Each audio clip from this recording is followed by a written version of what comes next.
Passion Harvest.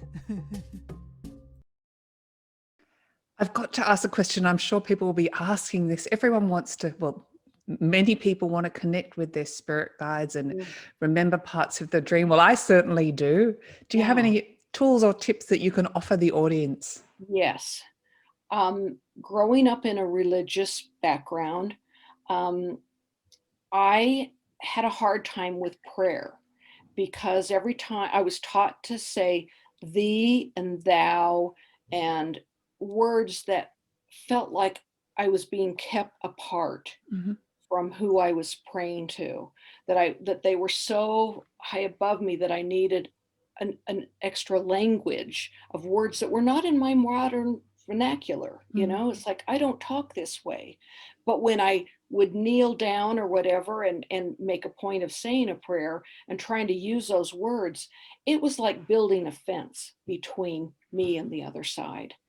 And I used to be an eyewear sales rep, and I would drive around in my car, different states, appointments all day long, one after the other, a different motel every single night. When I was out on the road, I was really on the road. And I just knew from the books I had read and that I would have a spirit guide. And I knew that I would be protected and watched over during these trips. A woman in a car alone in another state, it's something to think about.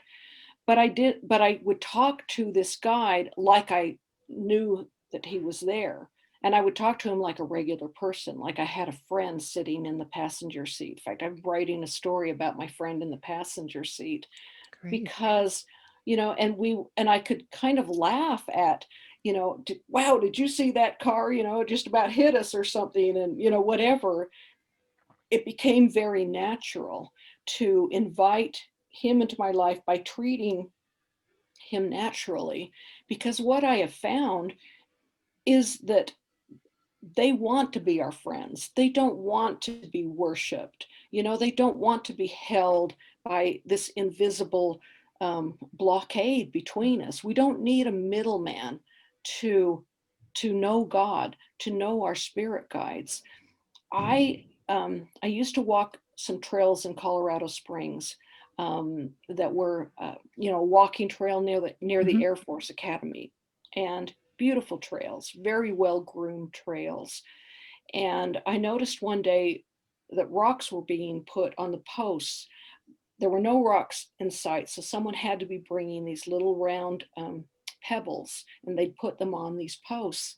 And as I walked for months, I had walking sticks. So I'd click, click, click as I Mhm. walked with these walking sticks.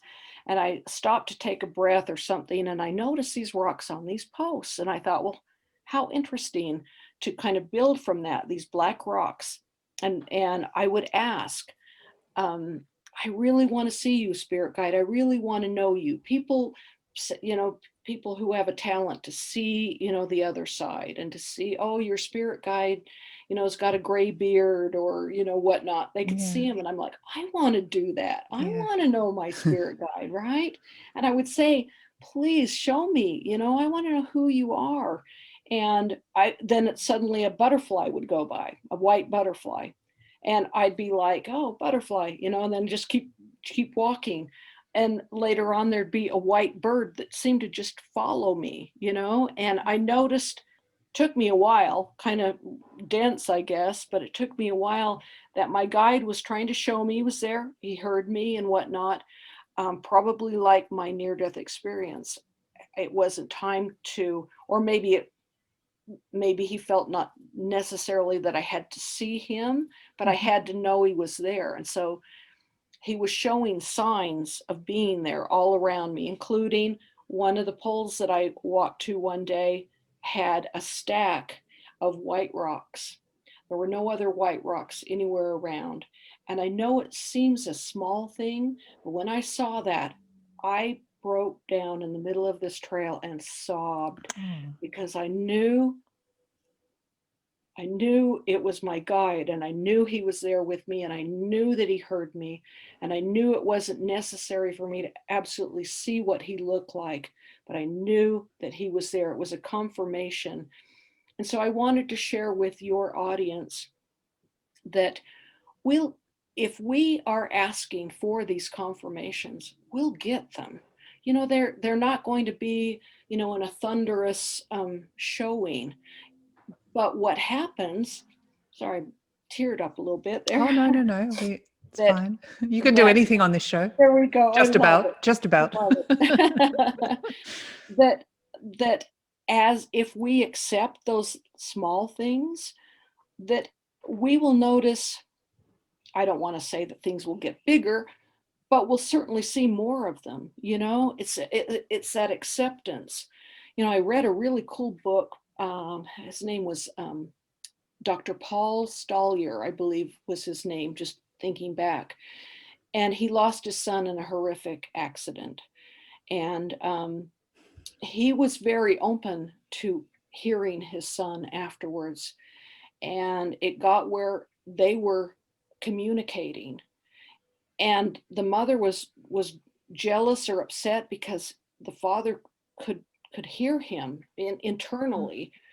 And she would say, I don't hear him. I don't know, what is the problem here? And I can't remember if it was a little bit of anger towards him for being able to hear, but a lot of it was the grief that she was carrying, because in that conversation of the thought between the father and son, the son being on the other side, and this book was written posthumously, I believe the word is, where the father, the Dr. Paul, was writing this for his son as his son was kind of dictating for him.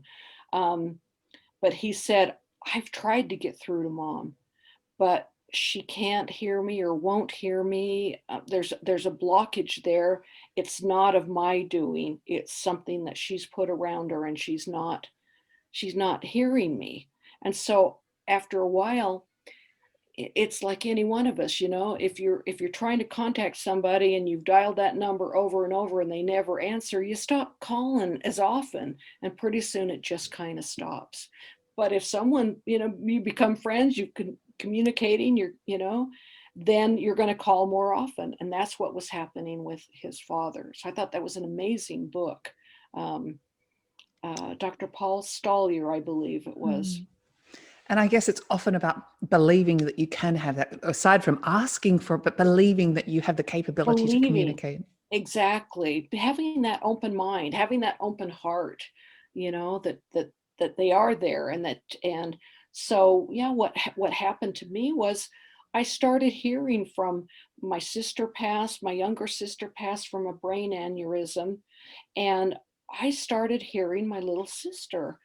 And my mother, kind of in that same situation, would go, how come you? Because I'd come in and say, and I'll give you an example. I was visiting from Colorado, and I was in my mom's bathroom. It was just a small little bathroom. I was doing my hair, and I had the door open because it was hot in there. Well, out in the hallway where I could see was just, the monument to my sister, all the pictures of her growing up and whatnot. So as I've turned and I'm doing this blow drying, I'm looking at my sister, and I just said out loud, I was like, oh, okay, you're so beautiful, and I heard her say, now I still have the hair dryer going, right? So this is somewhere Telepathically. in here. And she said, I'm prettier now. And I just went, Lynn, you're there. And I think it is in times when you're not in a mode of thinking of any other thing, you like the hair dryer, the washing machine, or folding laundry, things where your mind is just kind of wandering, are wonderful times to listen and connect, because those have been my best times of connecting. Well, I was so excited that I'd heard my little sister that I ran into the kitchen and was talking to my mother. I said, Mom, I just heard from Kaylin. And I told her, and she just kind of looked at me and said, well, why are you hearing her? You could hear the skepticism in her voice.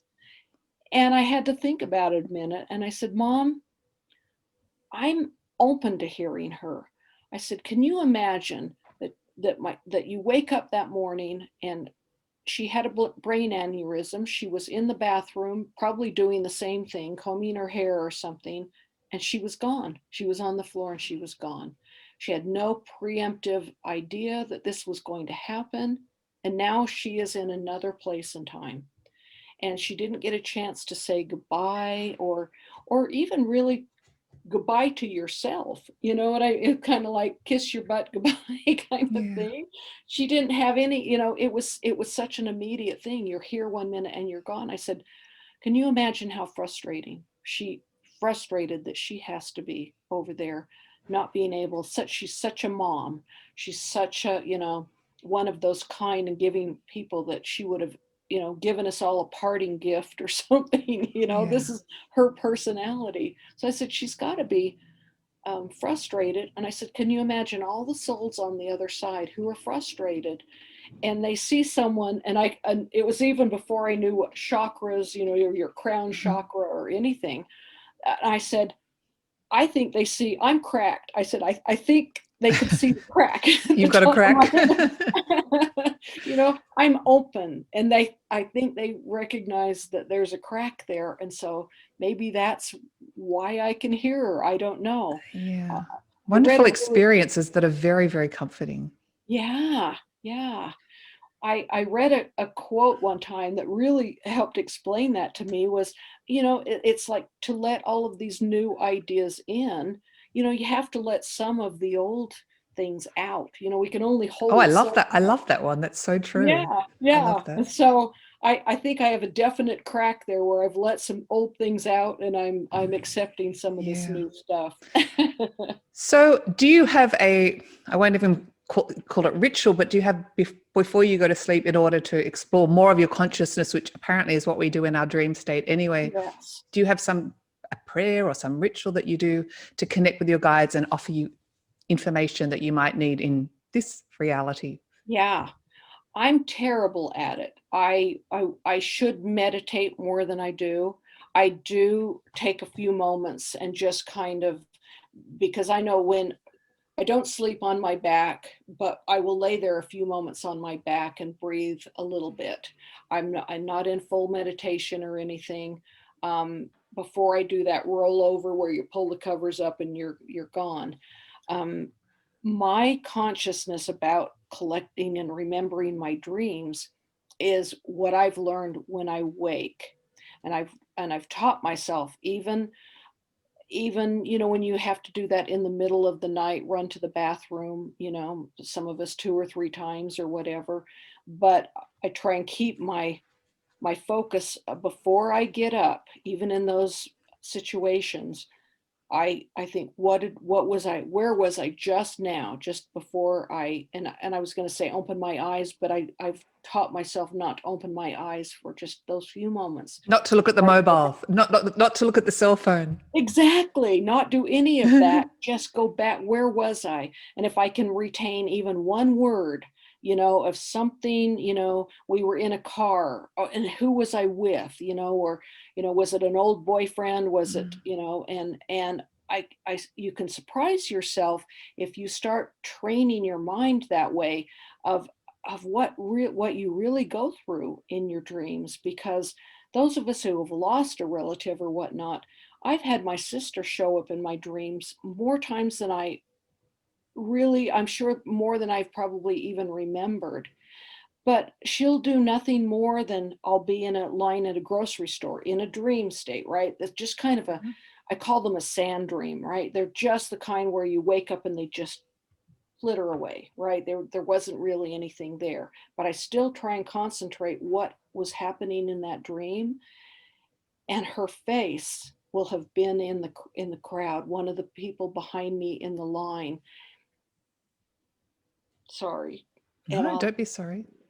And I'll see this beautiful, radiant face in the crowd. And all she is doing is smiling at me.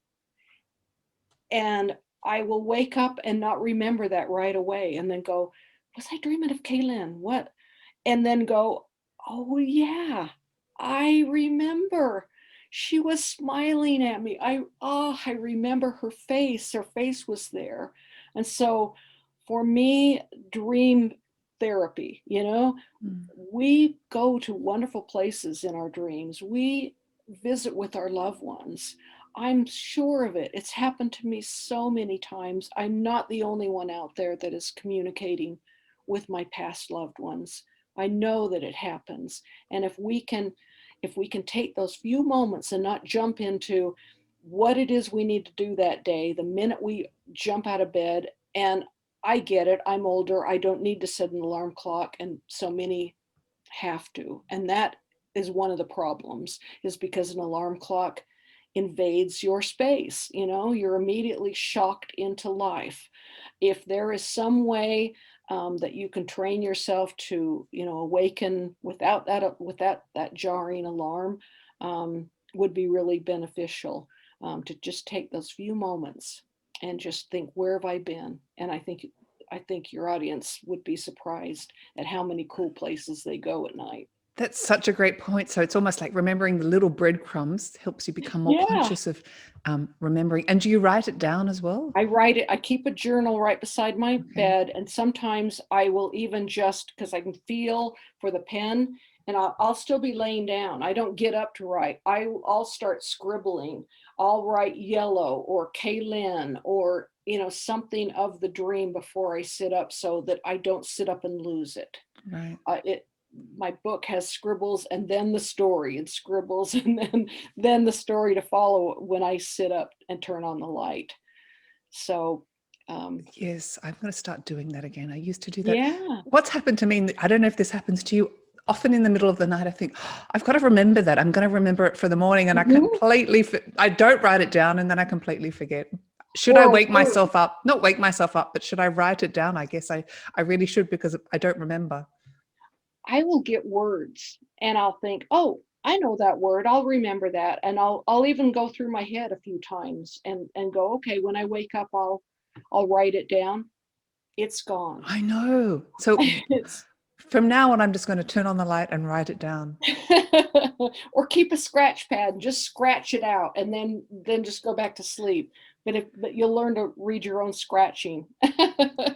Yeah. I just want to ask you one more question, because I keep thinking about it, and then I'd love to briefly move on to intuition. But Sure. when you were talking about when you're in the car with your spirit guide communicating, are you verbally communicating or telepathically? I was verbally. I was I was just imagining that they were there, and just anything I saw, or, I'm getting hungry, you getting hungry, or, just kind of things like that. Sure. And I have found, because of, and my crazy costume spirit guide, right? He's worn some very weird costumes. I understand that he does have such a sense of humor. The sense of humor, when we talk about ourselves being a piece of God, and we are.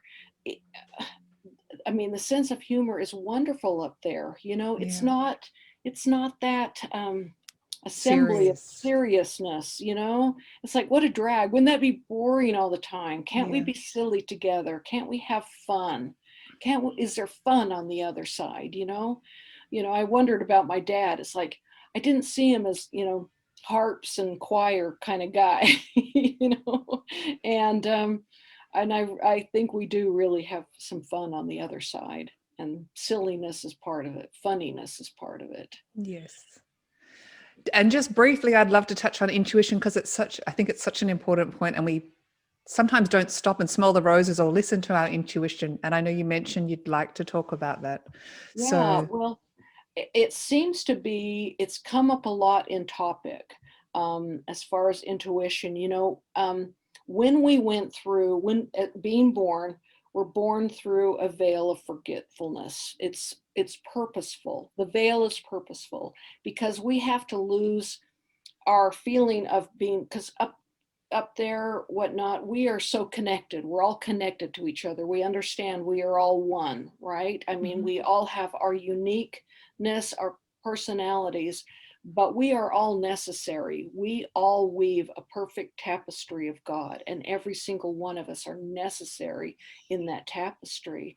And we're here on assignment, basically. We're here doing service for God, who is everything, but has not experienced the physical.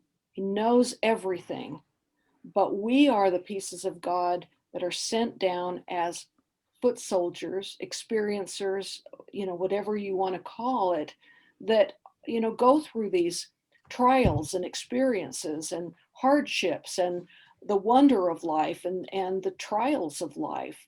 It's like we volunteer to do this because we are in service to God to do this. And so when we come through this veil of forgetfulness, it's necessary for us to not remember everything, because if we remembered how magnificent we are, how amazing we are, do you think we'd put up with some of the stuff we put up with in this life? It'd be like, oh, heck no. Yeah. I'm going home. I'm out of here, And so we're here feeling like we're alone, feeling like sometimes nobody understands me, you're in your tears or whatever. And it's like, how come life is so hard? And it's purposeful. And so we're given intuition, we're given, I want to call them red flags or little spiritual nudges, deja vu, all of those things are really, they're gifts to us to help us along the way, because we're not here alone. But our biggest gift is free will. We're created to be individuals and to have our own opinions and our own wants and needs and everything. And it's important that we have those. And even though there is a plan in place and we are the ones that help plan what it is that we intend to achieve, I have learned that we are not here like for lessons, so to speak, but more for experiencing, walking in another's shoes, getting a full 360-degree viewpoint of say being poor and being rich. It's like, or being bullied. Let's go with bullied at this point, where someone is just beaten down every day and they're in so much of a victim mode. And here's this bully that, just represents they have everything, or they feel so confident or whatever, that how could they beat down on this person? And when you go back, and I've seen the life review, I've been through the life review, and I'll tell you, it is more than there are screens all around you, and it is the entirety of your life, but it's more than video of, your birthday parties or learning how to ride a bike or something like that, which would be, let's get the popcorn and, kind of see what, oh, I remember when I was 5 or whatnot. It's so much more than that. What our life review shows us is the chances that we have created as far as kindness, chances to be kind, or like if we were the bully, and we will be feeling what it is like to be the victim. We will feel everything, every bit of pain that we caused somebody else. And that is a horrible feeling, to be there amongst your elders and your ancestors and people who love you, and to see your own self doing those unkind type of things. It is it's not in a place of judgment, and that the judgment is not to be judged. You will be your own worst judge when you see yourself performing that way and being unkind to somebody. In the reverse, you, as the victim, you can see what happened, that led the bully to the what they did and what they were feeling, perhaps their own inadequacies or whatnot. Or you can see yourself being kind to someone else, that it made such a difference in their life, just a simple smile, or here, come eat your lunch by me, or something that may have changed their entire life by that simple act. And you will see the ripples. You've heard of the ripples out there.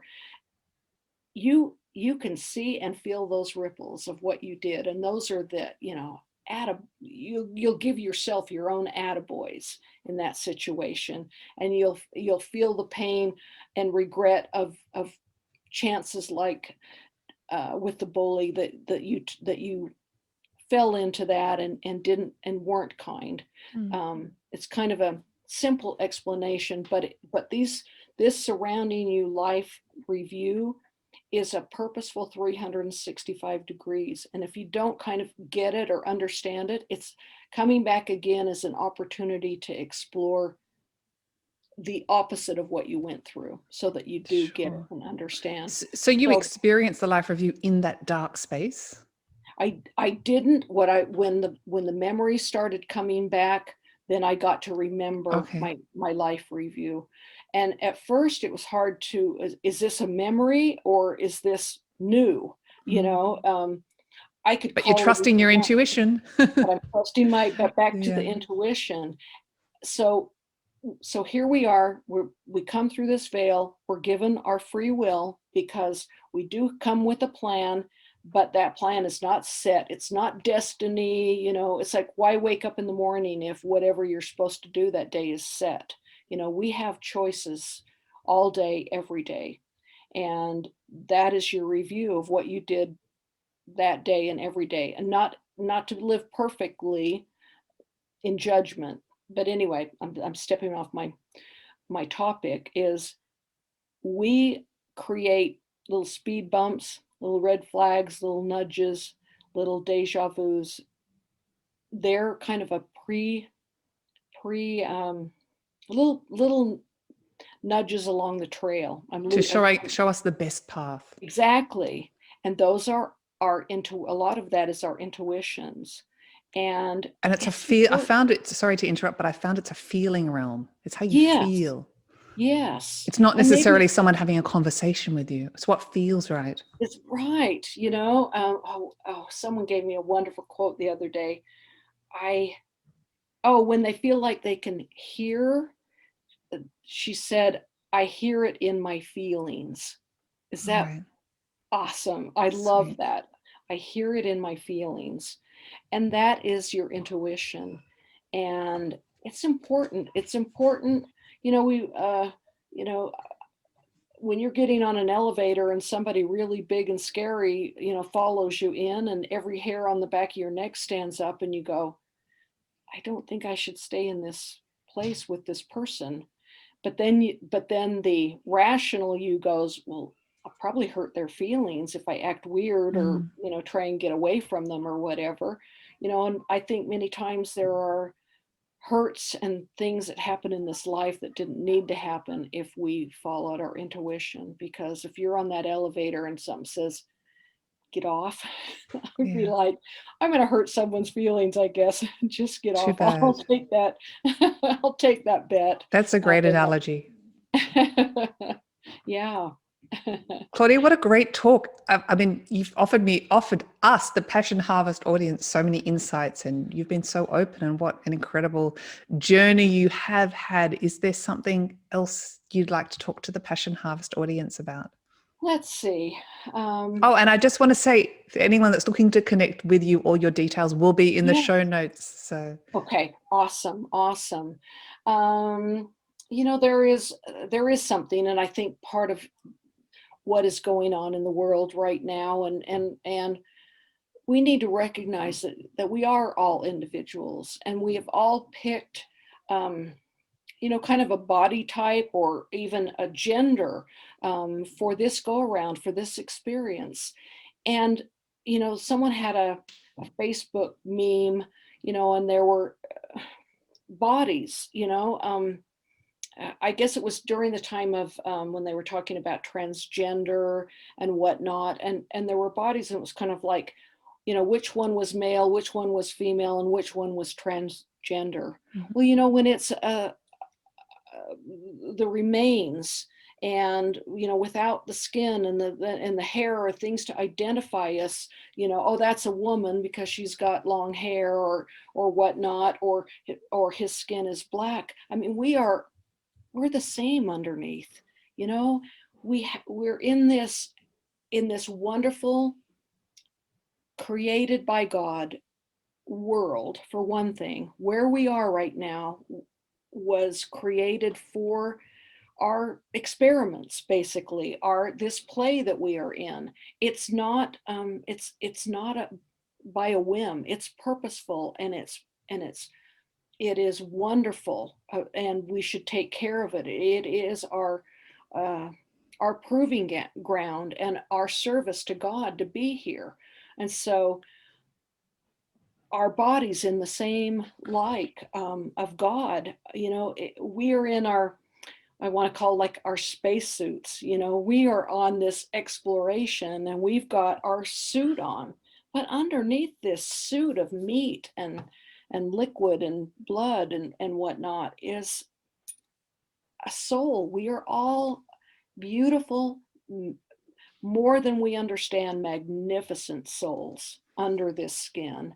And if we started looking at each other for what's underneath, instead of what we're wearing, how our hair looks, what our weight looks like, the color of our skin, if we could look at each other as another servant of God, if we could look, and we all have a purpose, we're all necessary. And so I would hope that, the next stranger that you come across, try to look just a little bit deeper, than that outside exterior, because we're all so much more than our outsides. Well, what a beautiful message, completely filled with love. Claudia, thank you so much for being on Passion Harvest. It's been such a delight to have you on the show. Thank you. I have enjoyed. I feel like I'm just talking to a girlfriend, and we're Me across too, from at the lunch. hairdresser. Yeah, we go. Oh, I love it. Yeah. Watching MASH. Watching that. That's right. Oh my goodness. Thank you so much. For having me. Okay, take care. Bye-bye. Bye, everybody. If you like this episode, please do subscribe for weekly passionate, inspirational interviews.